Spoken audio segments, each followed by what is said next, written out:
Yes, nkulamusizaako nnyo mukwano gwange naye osinza okuba ng'otuuliza kakasa okukula ky'amaanyi nnyo okwekumira ku mayengo gano. Akabenja k'abayeekera ka M23 kamaze okulangirira mu butongole nga we kawambye ekibuga Goma. Jjukira nti nno okuva wiiki eri ewedde nga kali mu kuwoominga nga kakola bukubirire butejjiza okulaba nga kasembera ekibuga kino Goma. Oli ku UG Update TV osinzira okuba ng'otuwuliriza gwagala otweyunga kukkirira wansi waliwo ekigambo subscribe kikoneko ojja kusobola bulungi nnyo tweyungako. Baganda bange abali emitala w'amayanja bali mu diaspora mbalamusizaako nnyo mwebale kwekumira ku mayengo gano. Tukimanyi bulungi nnyo emabega akabenja kano aka M23 kajja kasambirira mpola mpola ne kawamba ebitundu ebyali biriraanyeyo omwali ne Ituri ebuga obutonotono obwali bugabirira ekibuga kino ekya Goma zizaali zikola nga Kiruts.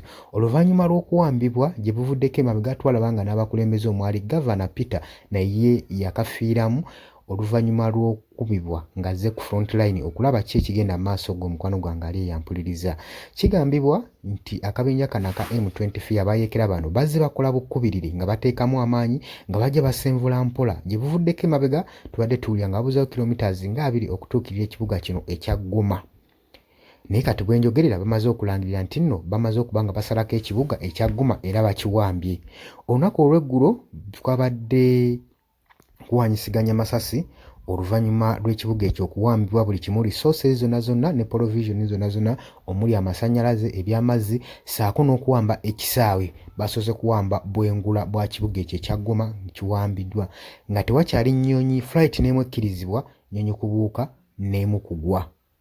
Kati ba local peoples babadde awo nga bali stranded nga tebamanyi kyakukola olw'ensonga nti nno babadde tasasobola kuba nga bafuluma kibuga Goma olw'ensonga ebisaawe kyadde kiggaddwa nga tewakyali nnyonyi ekkirizibwa kubuuka.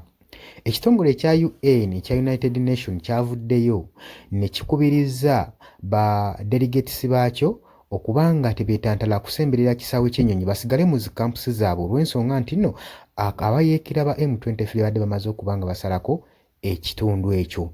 Weewaawo babadde tebannaba kubanga batekinga control ey'ekibuga ekyo kyonna kyonna naye amawulire agavuddeyo galaga nti nno kati batekinga full control ey'ekibuga ekya Goma eri mu buvanjuba bwa Democratic Republic of Congo.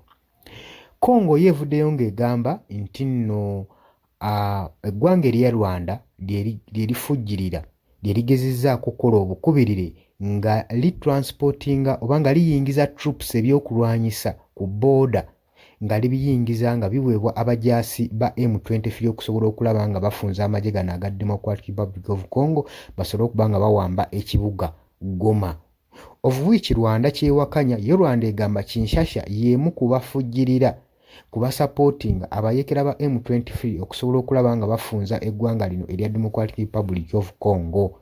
Kati bwe njogerera ekibuga kyawambiddwa ekibuga ekibadde kimanyikiddwa okuba nga kirimu enkumi n'enkumi millions ne millions z'abantu bonna beeyiye ku makubo bali mu kudipakinga bali mu kukwatamu bwabwe banoonya gye balaga naye nabo beekubira endulu bagamba bali stranded tebalaba waakulaga olw'ensonga Kiruts ezifuluma ekibuga ekya Goma zonna zonna nsibe za blockingiddwa saako n'ezingiza zonna zonna za blockingiddwa so n'ekisaawe ky'ennyonyi kyennyini kye bandikozesezza nakyo tekisasobola kuba nga kikalinga flight n'emu gwe mukwano gwange ali eyampuliriza.